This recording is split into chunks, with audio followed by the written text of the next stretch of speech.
There was a man who had purchased the most expensive car in the world at the time, which was a Rolls Royce. And he asked the dealer, could he tell him how fast this Rolls Royce could go? And the dealer said, well, I don't know. So he got the car home and he wrote the manufacturer, the Rolls Royce manufacturer in England, asking him that specific question, how fast is this Rolls Royce?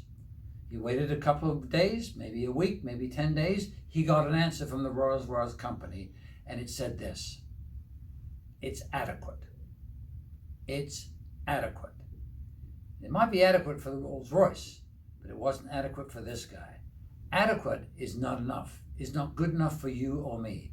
We need to excel.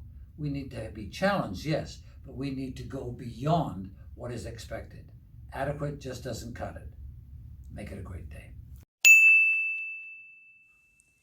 Like and subscribe to Peter Legge. For more insights, log on to peterlegge.com.